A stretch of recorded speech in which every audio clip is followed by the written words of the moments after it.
पवित्र था सुदामा। महादरिद्र होते हुए भी भगवान का वो परम भक्त थे।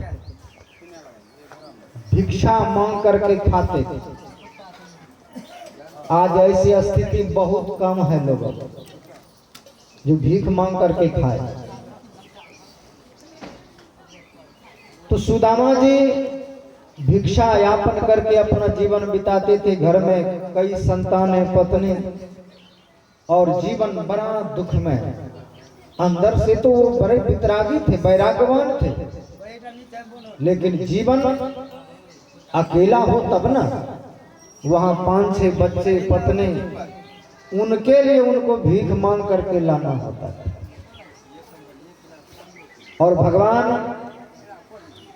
बारंबार प्रयास करते थे कि सुदामा किसी तरह मेरे पास आ जाए तो मैं इसका दरिद्री दूर कर दूं। नाम तो खूब जपे, भगवान से मिलने की कामना न रखे। एक दिन भगवान को ही आना पड़ा। ये जो नाम है, नाम का अर्थ क्या है? हम जो नाम जपते हैं इसका अर्थ है आह्वान करना। हम पुकारते हैं उसको, बुलाते हैं उसको, इसलिए बहुत प्रेम से नाम जपना चाहिए। नाम का काम ही है कि आपके इष्ट को खींच करके आपके हृदय में बैठा दे। जब रावण का सब कुल खानदान मिट गया, अकेला निसहाय हो गया, तब अहिरावण को सोचा कि अहिरावण को बुलाऊं सहायता करने के लिए। तो उस वक्त तो फोन की व्यवस्था नहीं थी, फोन कर दें अहिरावण जल्दी से आ जाओ, युद्ध करना है। क्या किया उसने? जब देखा कि सब नाश ही हो गया तो रावण बैठ गए भजन करने के लिए। और भजन करने जो बैठे, मंत्र का जाप किया। मंत्राकर्षण जप 10 माला, यहीं से मंत्र का जाप करना प्रारंभ किया बुलाने के लिए। तो कहते मंत्राकर्षण जप 10 माला, अहिरावण चित डोल पताल। अहिरावण को नीचे पता चला गया, पताल कि हमको भैया रावण बुला रहे हैं। बताइए, इस धरती पर से नाम जपा और अहिरावण का वहां मन हो गया कि हमको बुला रहा है, और तुरंत रावण के पास। हम इस मंत्र का, जिस मंत्र का जाप कर रहे हैं, इनसे हमारा इष्ट जो है बार बार इष्ट के पास ये मंत्र पहुंचता है, बार बार उसको आने के लिए प्रेरित करता है। ये मंत्र बांध करके आपके हृदय में बैठा देता है। ये मंत्र का काम है। इसीलिए बहुत प्रेम से नाम का जप करते रहना चाहिए। जितना प्रेम से आप नाम जपेंगे उतना जल्दी हमारा इष्ट हृदय में उतरेगा। ये मंत्र का काम है। तो भगवान कृष्ण ही एक दिन सुदामा जी के नगर में आते हैं, और आकर के उसके घर पर जब गए हैं भिक्षा मांगने के लिए, तो उसके पत्नी सुशीला सब बर्तन को दिखाते हैं कि आप भिक्षा मांगने मेरे यहाँ आए हैं, मेरे बर्तन में कुछ भी नहीं। क्या तुम्हारे पतिदेव करता क्या है? तब भिक्षा मांग के लाते हैं। तुम्हारे पतिदेव भिक्षा मांगते हैं, पता है तुमको उसका मित्र भगवान कृष्ण है? का हमको तो कभी नहीं बताया। तो नहीं बताया है तो उसको बता देना। और जब सुदामा जी घर आए तो पत्नी तड़ाक से पूछ देती हैं कि मैंने सुना कि आपका मित्र भगवान कृष्ण है। कहा हाँ वो तो है, बचपन का मेरा मित्र है, और भगवान भी है, मेरे इष्टदेव भी हैं। तो आप जाइए पहले और द्वारकापुरी जा करके वहां जाएंगे तो आपके जीवन का दरिद्री समाप्त हो जाएगा। कहा देवी मैं धन मांगने के लिए भगवान के पास नहीं जाऊंगा, क्योंकि वो मेरा मित्र भी है। कहा आप दर्शन करने तो जा सकते हैं, जाइए। कहा देखो मित्र के पास खाली हाथ में कैसे जाऊं, कुछ हो मेवा मिष्ठान तभी न जाए। कुछ है ही नहीं, मैं कैसे जा सकता हूं उसके पास? कुछ हो, थोड़ा बहुत चूड़ा हो, मिठाई हो, कुछ तो लेकर के जाएं अपने मित्र के पास, गुरु के पास, वैद्य के पास, कुछ तो ले जाना चाहिए। खाली हाथ जाएंगे तो काम नहीं बनेगा, कुछ भेंट चढ़ावा चाहिए। तो कहता ठीक है, मैं भी मांग करके लाती। और सुदामा जी की पत्नी सुशीला अगल बगल पड़ोस में गई है और भिक्षा मांग के, और लोग क्या देते हैं कि बहन तुम हमको जो भी दोगे, मेरे पतिदेव भगवान कृष्ण से मिलने के लिए जा रहे हैं और वहां से बहुत सारे सामान लाएंगे, उसमें तुमको भी देंगे। इस लोग ने लोगों में एक एक मुट्ठी चावल दिया, सबने सबको यही कहा तो वहां से जो कुछ आएंगे सबको मिलेगा। और संदेश सुशीला भेजना चाहती है। और साड़ी कैसे, कहते हैं साड़ी का आंचल 10 जगह से सुई धागा से सिया हुआ है, मैले कुचेले उस साड़ी का टुकड़ा फाड़ करके 5-10 घर में जो टूटे हुए चावल सब रंग के मिले हुए, वही संदेश काफी थी। उस आंचल को फाड़ करके बांध दिए हैं और सुदामा जी वह पोटली लेकर के चले। और जब चलते चलते नदी के किनारे पहुंचे हैं तो भगवान का तो नाम ये जपते जा रहे हैं और भगवान वेश बदल बदल करके उसकी सहायता करते हैं रास्ते। और नदी के किनारे जब पहुंचते हैं तो कोई मल्हा नहीं था। भगवान कृष्ण स्वयं मल्हा का रूप धारण करके वहां आए हैं और नौका पर बैठा तो लिए। जब बीच नदी में पहुंचते हैं तो पूछते हैं कि आपको जो मैं पार कर रहा हूं इसके बदले घाट तो चाहिए, लाइए घाट। सुदामा जी कहते मेरे पास कुछ भी नहीं। कैसे कैसे कुछ नहीं है, कुछ तो होगा। अंत में सुदामा जी कहते हैं मेरे पास दरिद्री के अलावा कुछ भी नहीं, मैं दरिद्र हूं, एक नंबर परम दरिद्र हूं। तो थे तो वो भगवान ही मल्हा, कहा ठीक है आप दरिद्री ही हमको दे दीजिए। भगवान की ओर बढ़े हैं और भगवान वहीं पर उसका दरिद्री हरण कर लेता है। विश्वकर्मा को आदेश देते हैं कि जाओ जैसा मेरा भवन है ऐसा सुदामा जी का बनाया। उधर सुदामा जी अभी रास्ते में हैं, इधर सुदामा पूरी तैयार है। और सुदामा के नगरी के आसपास जब पहुंचते हैं सुदामा जी, वहां पर सो जाते हैं थक करके। भगवान योग माया के द्वारा उसको सुदामा नगरी पहुंचाते हैं। और वहां जब पहुंचते हैं तो इतना बड़ा विशाल भवन देख करके सुदामा जी चकरा गए कि यहाँ तो मेरे से लाखों गुना सुंदर, यहाँ झाड़ू लगाने वाला कौन हमको इस भवन में पूछेगा, कौन अंदर जाने देगा। सब तरफ से विचार करते हैं, घूमते फिरते हैं और पूछते हैं कि मेरा मित्र यहाँ कृष्ण नाम का रहता है। तो कौन, किसकी बात कर रहे हैं? कहा मेरा कृष्ण नाम का मित्र यहीं पर रहता है, उसका पता बताओ कहाँ है। सब हंसते हैं उसको देखकर, ये पागल है। पागल समझ करके उसको कोई भाव नहीं दे रहे हैं। और सुदामा जी बड़े ही दुखी भाव से कि लगता है कि अब हमारा मित्र यहाँ नहीं मिलेगा। और वहां के जो दरबारी थे, दरबारी से बताते हैं कि जाकर के बता दीजिए उसको कि मैं सुदामा उनका मित्र आया हूं। और वो जाकर के वहां भगवान कृष्ण सज धज रहे थे, सज धज जो रहे थे, रुक्मिणी देवी उसको सजा रहे थे, मुकुट पीतांबरी इत्यादि दे रहे थे। और जब वहां पहुंचते हैं, वहां के पहरेदार पूछते हैं कि महाराज आपका कोई मित्र है? बिल्कुल कंगाल जैसा, धोती फटी, सिर पर पगड़ी नहीं, शर्ट नहीं, पांव में जूते नहीं, शीश पगा न झगा तन पे। नरोत्तम स्वामी कहते हैं कि जिसके सिर पर पगड़ी नहीं है, ठीक से धोती नहीं पहने हुए हैं, चप्पल तक नहीं है, वो कह रहे हैं आपका मित्र है। और वो अपना नाम सुदामा बताया।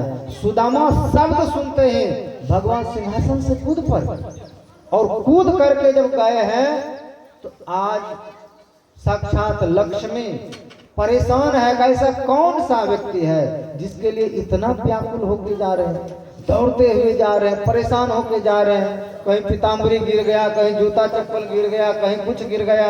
भगवान दौड़ते दौड़ते गए, सुदामा सुदामा करते उनसे गले मिले हजारों के बीच में। ये किसने उसको मान दिया?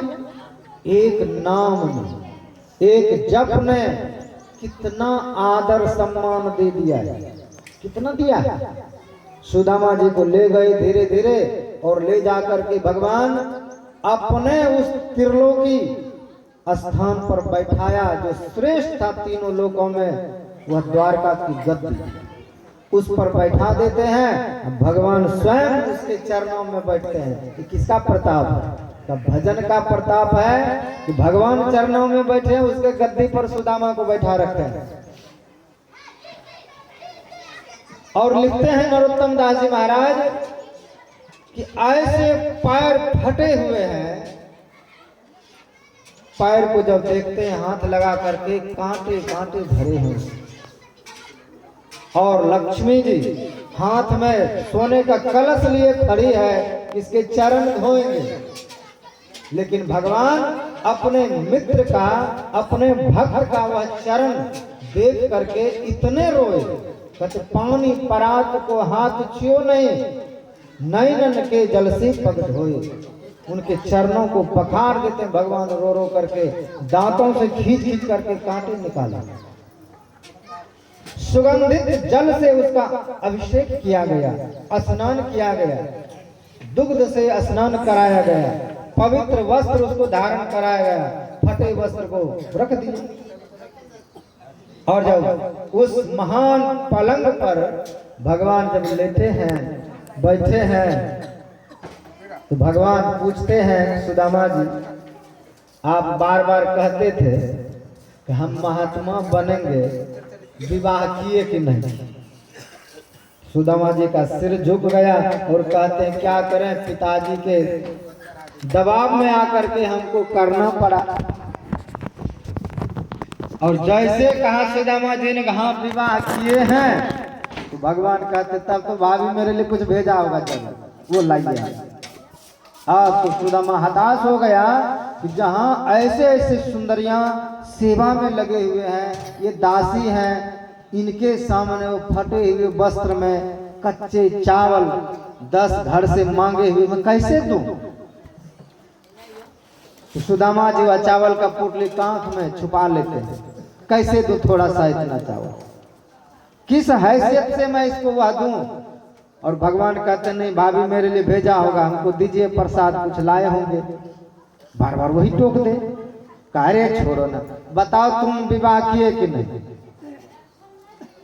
तो भगवान कृष्ण कहते हैं कि ये नजर भर जो आप देख रहे हैं ना, सब आपकी भाभियां हैं, 16,108।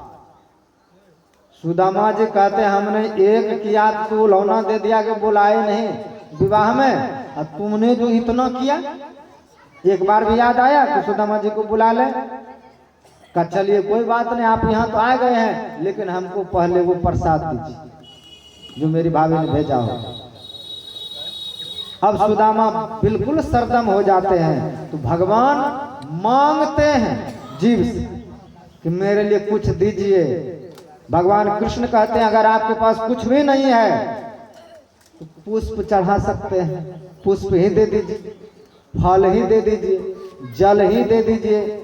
इसलिए भगवान कहते हैं पत्रम पुष्पम फलम तोयम यो में भक्त्या पृच्छति, ये दीजिए। अगर आपको भगवान ने सर्वगुण संपन्न बनाया है, धनवान बनाया है, तो फिर पानी से काम क्यों चला रहे हैं? फिर फल से काम क्यों चलेगा? उसके लिए भव्य आयोजन होता है। तो सुदामा जी से मांग करते हैं हमको दीजिए, पहले भगवान मांगता है, मांगने पर भी जब नहीं दिया तब भगवान ने छीन लिया डायरेक्ट, और छीन करके उस पोटली को जो खोलते हैं उसमें सारा संदेश पढ़ लिया कि जिसमें बंधा हुआ चावल है उसमें 10 जगह से सियन लगाया हुआ है, टूटे हुए चावल हैं।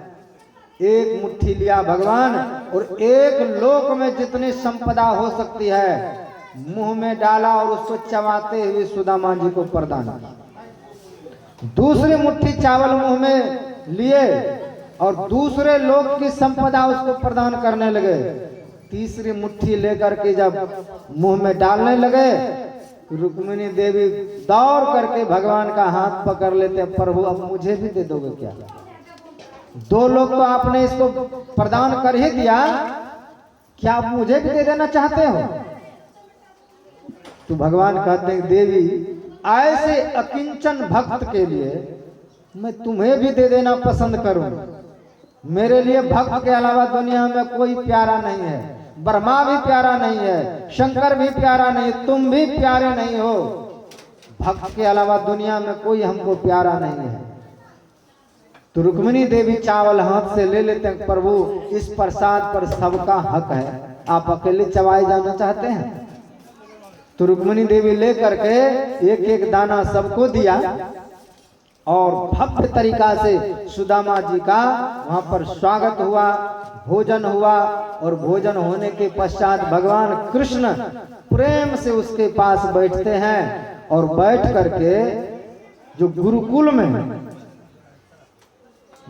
में जो जीवन बीता था उस जीवन को स्मरण करते हैं और याद दिलाते हैं कि सुदामा जी आपकी आदत अभी भी नहीं गई।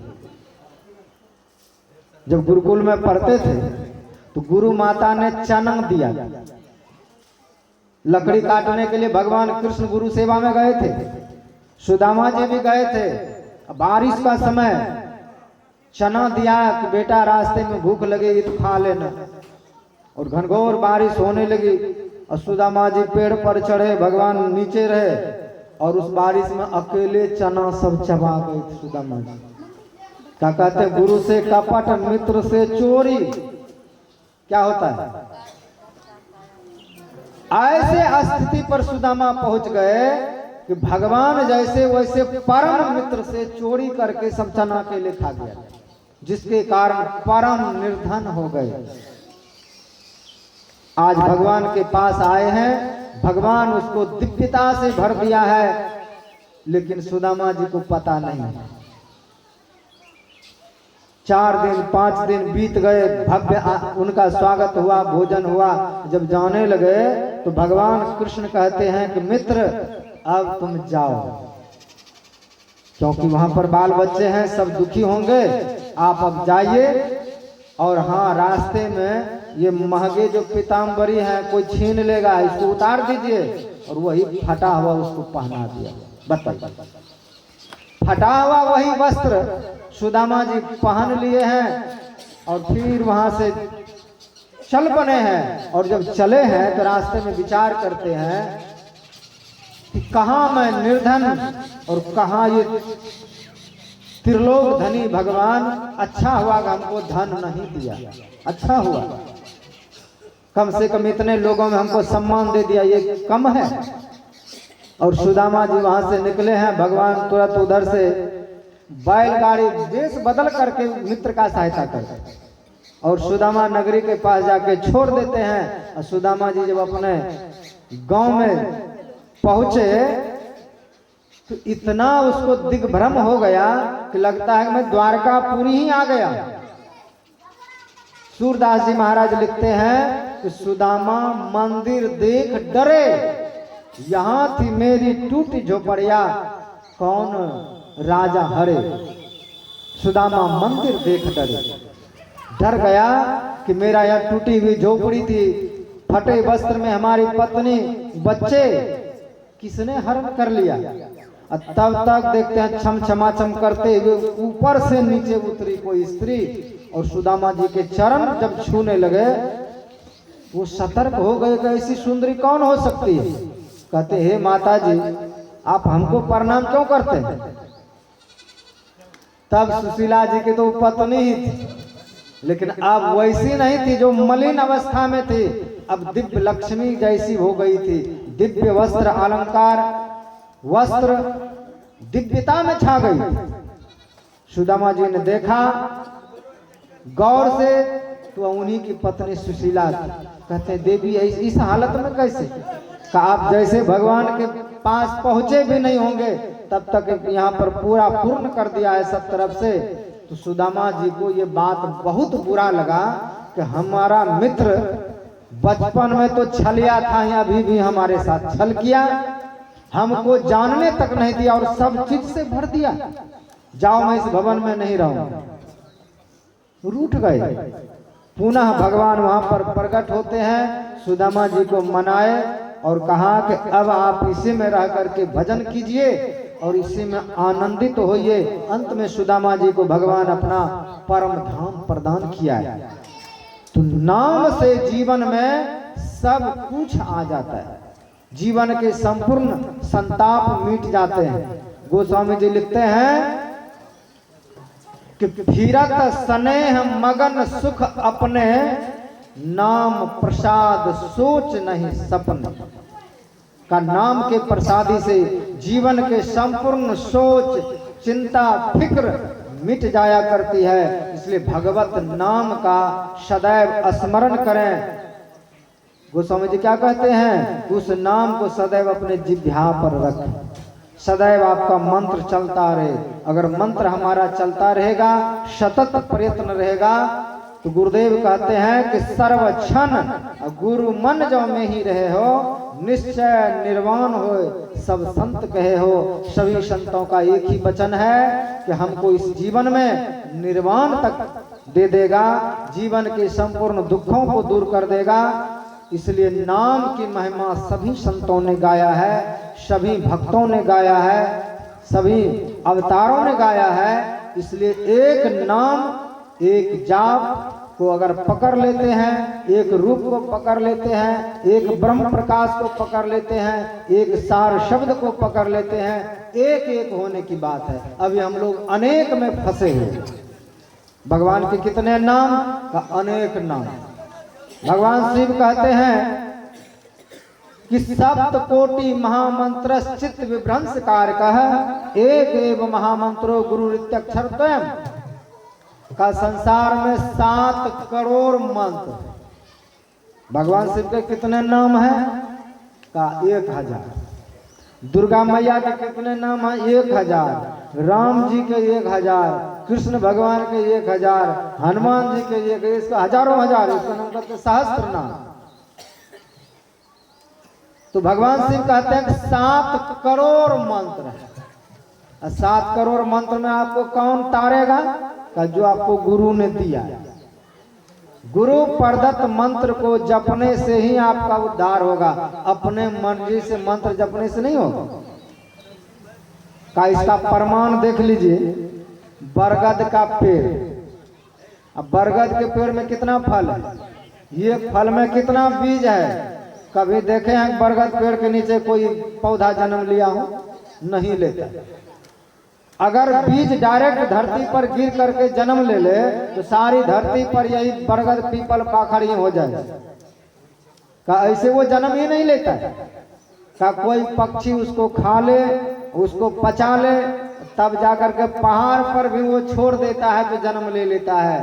कहते उसी तरह करोड़ों मंत्रों में गुरु महाराज संत जन जिस मंत्र को लिया, जपा, जप करके सिद्ध कर दिया, वो आपको प्रदान कर दिया, तो वही मंत्र कामयाब होगा। किताब से मंत्र लेकर के जपेंगे फायदा नहीं करेगा। जिस मंत्र को गुरु जपे हैं, गुरु ने सिद्ध किया है, का उस सिद्ध मंत्र को आप जपिए। इसलिए गुरु महाराज कहते हैं अति पावन गुरु मंत्र मन ही मन जाप जप। हनुमान जी महाराज कैसा मंत्र जपते थे?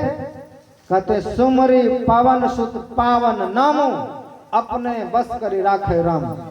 वो पावन मंत्र का जप करते थे और राम जी को अपने हृदय में बस में रखते थे। का मंत्र में वो प्रभाव है कि अपने इष्ट को हृदय में कैद करके रखें। अपने देवता को, अपने भगवान को हृदय में बंद करके रखने के लिए मंत्र काफी है। तो मंत्र का काम है आपके इष्ट को हृदय में बिठा देना। इसलिए सदैव मंत्र का जाप कीजिए। महिमा बहुत है, इसको कई दिनों में भी गाया नहीं जा सकता है, क्योंकि अनेक संतों ने अपने अपने तरीका से मंत्र की महिमा सुनाया है। और समय हो चुका है, इसलिए आरती को हम लोग बढ़ेंगे। बाकी कल दोनों टाइम का सत्संग हम लोग भरपूर रूप से सुन पाएंगे। बोलिए सद्गुरुदेव भगवान की।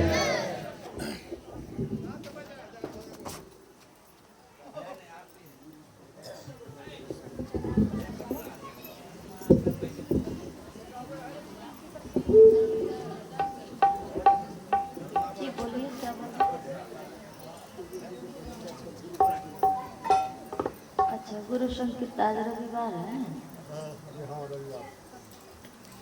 तब तो गुरु संकीर्तन ही कर लेते तो बढ़िया है?